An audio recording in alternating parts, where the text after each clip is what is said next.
Good morning, good morning, good morning. Irene Vaxberg coming to you live from Los Angeles, California. Today is Friday and we're going to dance and celebrate ourselves and celebrate our accomplishments. You can see I'm all dressed up. So go put dress on, put some lipstick on. Guys, you go put some tie and a shirt, dress up, and let's dance. Let's celebrate all of our successes. Let's celebrate all of our accomplishments this week, what you've done, all the baby steps that you took, the medium steps you took, the big ass steps that you took. Let's celebrate all the doors that has been open for you. Let's celebrate all the blessings that you have received, all the miracles that God, universe, wherever you believe in, brought to you. Let's celebrate you. Let's celebrate us. Let's celebrate togetherness and hope and passion and compassion. So today is day 9 of Share Your Story, Change a Life. So here it goes. Yesterday, I finished my story where God came and had a conversation with me. And what he said to me, that I wasn't ready to go, that I needed to go back and learn, teach, inspire, and help my daughter. I didn't understand any of that, what he meant by that. I just know that God is standing in front of me and giving me this message and telling me this is what I need to do, and that I need to go back, and that it's not my time to go. And the only thing I could think for myself is that I don't want to leave. This is heaven. This is the most peaceful 30 seconds of my life. And I knew that when I go back into my body, if you're just tuning in, I've been sharing my story. Today is day 9, and I was in a car accident 25 years ago or so, and I had out of body experience, and I'm just sharing what I saw and my conversation with God, part 2. So I decided at that moment that I'm going to get a divorce, and I came back to my body. God said I was not ready to be in heaven, that I need to do some work on earth, whatever that means. I don't know. I was 23 years old.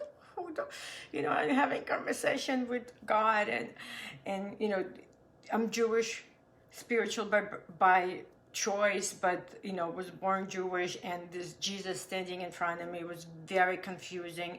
A lot of chaos, you know, ambulance running and doctors are cutting my clothes off, and it was, you know, I was cut off with the jaw. What is that called?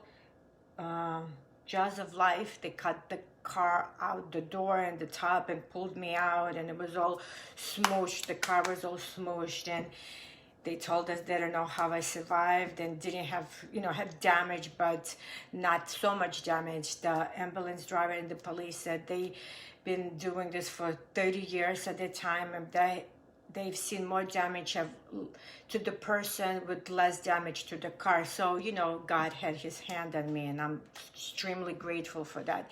So my life completely changed from that moment. I knew that I not only have to divorce my husband, but I had to divorce my mom simultaneously, my culture, just the way, you know, the Russian community and the culture functions. I knew that I had to divorce all of that, and it was basically rebirth for me. I came back, spent about 5 days in the hospital. I decided I was going to get divorced, and I felt this presence of God in my life. I didn't understand any of it. Imagine telling someone you just experienced heaven and you had conversation with God. They would think you lost it, right? And my parents, my family definitely didn't understand any of it. So as beautiful and as powerful that moment was, I felt alone. I didn't understand.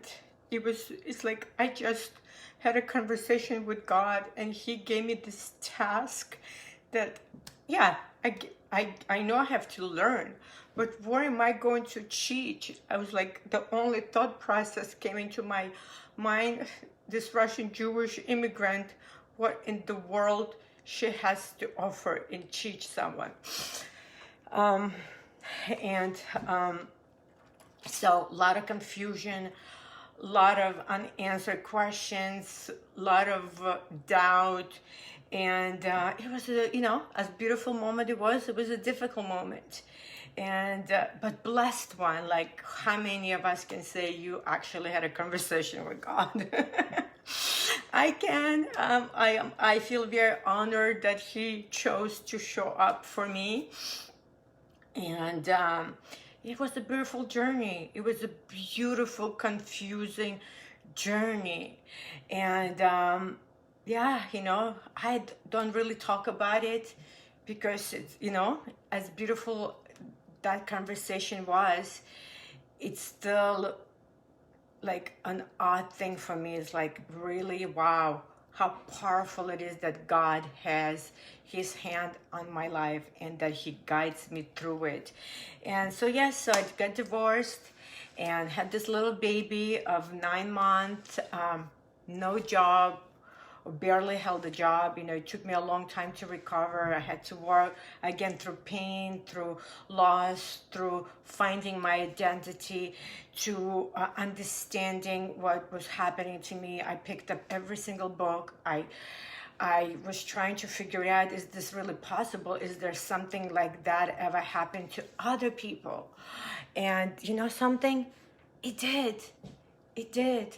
As I start slowly talking about my experience, people that had similar experiences in their life, in tragic moments, experienced the same tunnel, experienced the same light, maybe not had exactly conversation with God as I have been blessed, but went through that tunnel of light and came back. So that made me feel a little better, that I wasn't losing it, that it wasn't just in my head. And then Oprah had a lady that she was clinically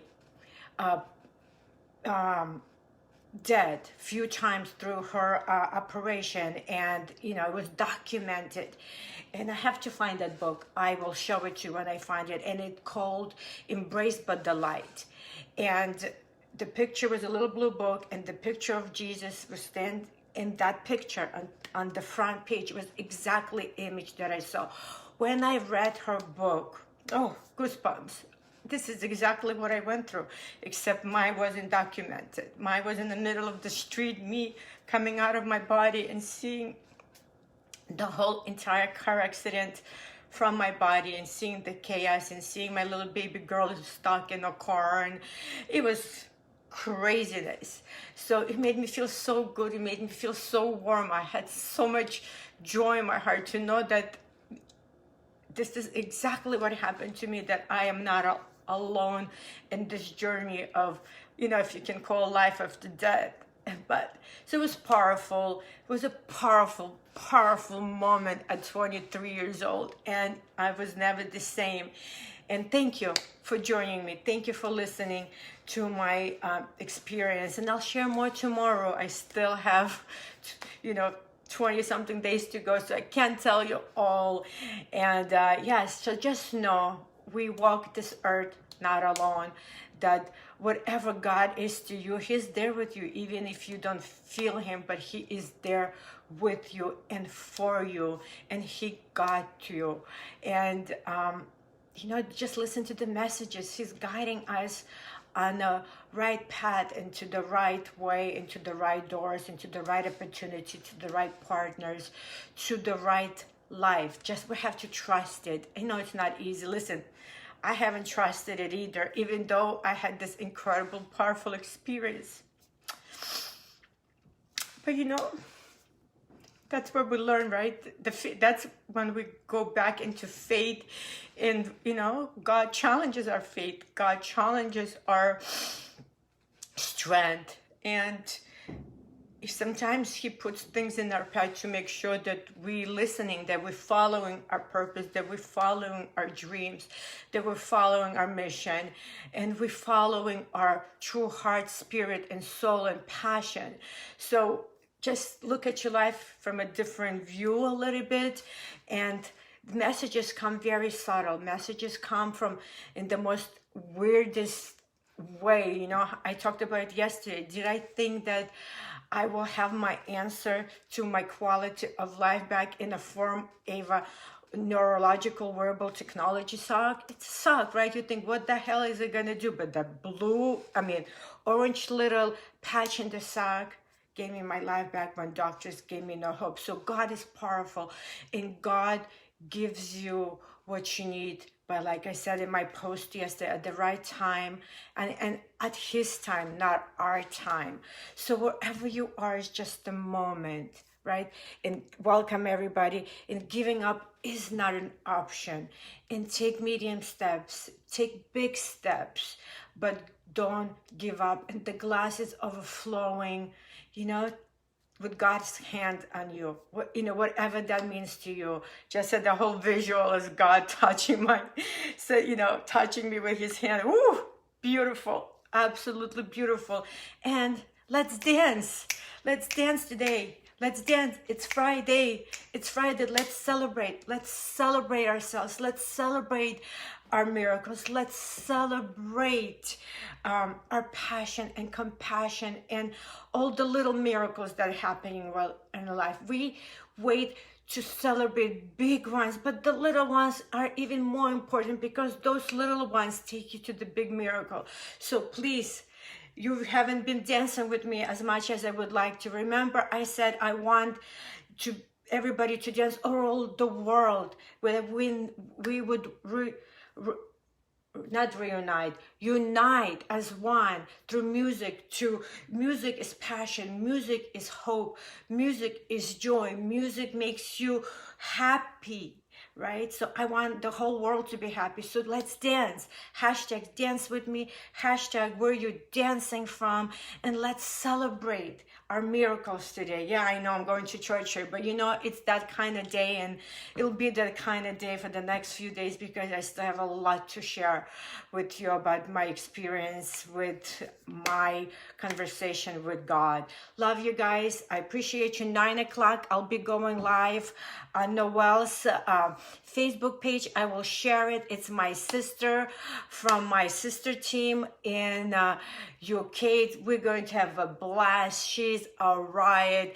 I'm the crazy ass Russian. She's the crazy ass Brit. So we're going to laugh, and we're going to change some lives, and we're going to dance. So have a fabulous Friday. Have a fabulous morning, and you are fabulous. Remember, you're not a copy. You're a masterpiece. So live your life like you are one masterpiece. Love you, and thank you for all of your support. I will see you soon.